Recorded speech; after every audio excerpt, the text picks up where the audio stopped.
And now, it's time for another Dice Tower review with Ryan Metzler.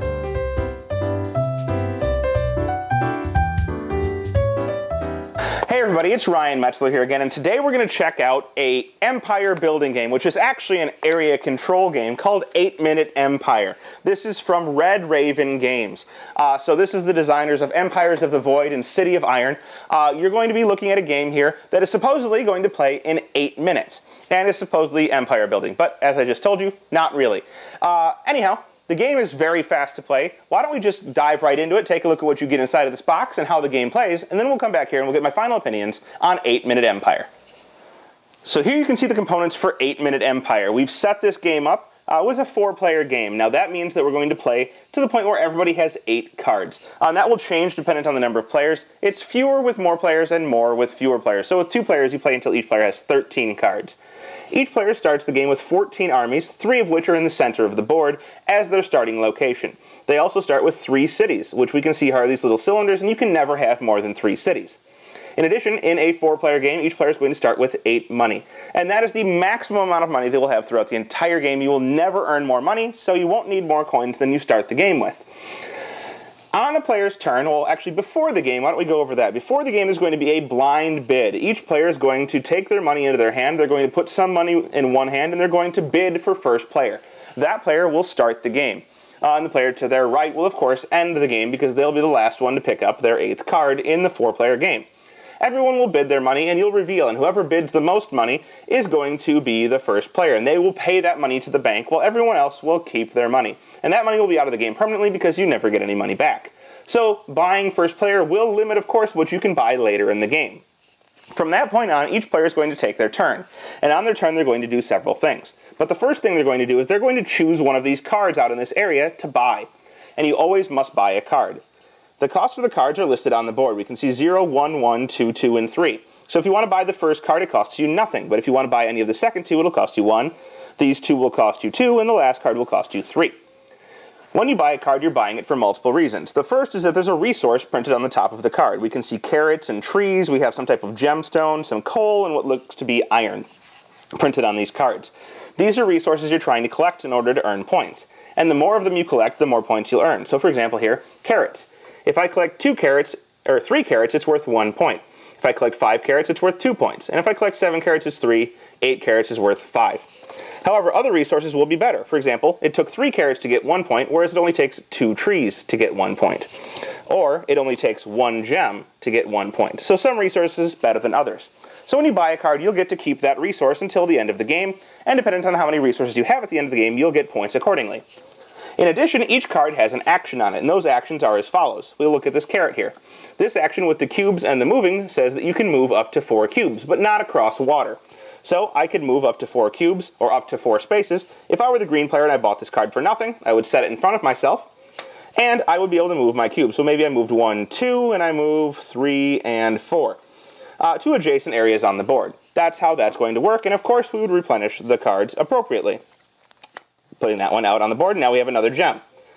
The next type of card is going to be moving and moving across water. So if I bought this card, I would get my tree, and I'd be able to move as well as move across water. And that's the same as moving, except for you can move across these dotted lines. So if I were blue, I could move, for example, 1, 2, 3 if I were to buy this card. And I would put it in front of me, and I wouldn't have had to pay anything for it. Now, you'll see at points you're going to want to do different things. So maybe you'll pay down the line to buy a better card that allows you to do something specific.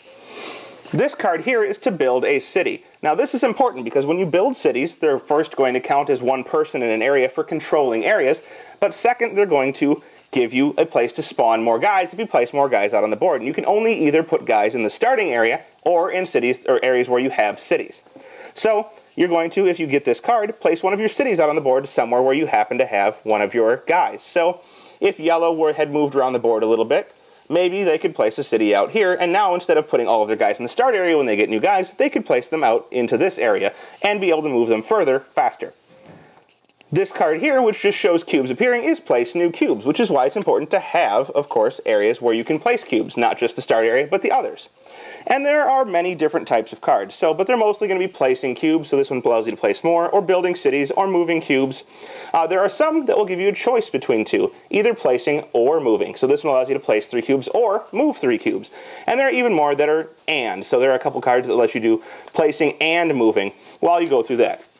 The last type of card is going to be a wild card. It has an action on it still, but it counts as any resource at the end of the game, and you can make that decision when the end of the game comes around. So on your turn, you will simply, of course, buy one of these cards, be it from 0 to 3, take the appropriate resource or have the appropriate resource for the end of the game, and carry out the action that's printed on the card. Now the goal here is to control as many different areas as possible, and then to control continents, which will get you points. Each area you control will be worth 1 point, and each continent you control will be worth 1 point. In addition to that, you'll collect points for each set of cards that you have at the end of the game. So if you had a set of 4 trees, you would get 2 points. And if you had a set of 3 gemstones, you would get 3 points. And then maybe you have 1 rogue carrot, which is of course worth no points because you need at least 3. So you're going to count the points for each area you control, which is of course having more guys on that area than anybody else, as well as each continent you control, which is controlling more areas within that continent than anybody else, plus the cards you get from your sets, and whoever has the most points at the end of collecting the set number of cards based on the number of players that you're playing will be the winner. Now, in addition to the icons that are just on the cards, you'll note that there are icons that are printed on specific areas or actually added to specific areas on the board. These are randomly placed. You'll see that there's little triangles on the board where they go, and you'll shuffle up some random tiles and place these out on the board in order to add extra resources. And whatever player controls the area with these little resource tokens, of course, gets an extra resource of that type at the end of the game. These are optional and not necessary to be used, but if you do use them, you will simply add those icons to the ones that you have on your cards at the end of the game in order to see how many bonus points you get. Well, there you have it. That is 8-Minute Empire, which probably turns out to be more like 15, maybe even 20-minute Empire if you're playing with a bunch of players, especially those who are new to the game. Now, if you have an established group or you're playing with fewer players, I think you can definitely pound this out in 8 minutes, but with newer players, the fact that you're going to have to take several actions a minute amongst players is going to really make that not an 8-minute game. Now, the game is very good. It's not the best area control game I've played, but the fact that it only takes 15 minutes to get through an entire game makes it a very, very good filler area control, which is something that I don't think really existed before. Combining that with the fact that you have a little bit of a set collection in the form of trying to buy the right cards and get the right actions from those cards really kind of makes this an interesting dynamic where you want a specific card, but you don't necessarily want the action that's printed on that card. So you're trying to decide whether you want to collect points through getting the right cards and collecting those sets, or through moving out along the board and getting more areas to control of more continents, and maybe even controlling those icons that you can put on the board if you decide to. So with all of that said, I think this is a very good game, one you should definitely check out if you're looking for fillers, but fillers with a different dynamic than other fillers you've played. It's not a card game. It's not, a quick little abstract game. It's a area control, not an empire building game that can be done in 15-20 minutes. So if that sounds good to you, check out 8-Minute Empire from Red Raven Games. Thanks so much for watching the Dice Tower videos. Find more great videos and reviews, as well as our top-rated audio podcast at Dicetower.com. You can also find other great shows at Dicetowernetwork.com. I'm Eric Summerer, and you've been watching The Dice Tower. The Dice Tower is sponsored by Cool Stuff Inc., where you can find great games for great prices. Cool stuff in stock. Check them out at CoolStuffInc.com.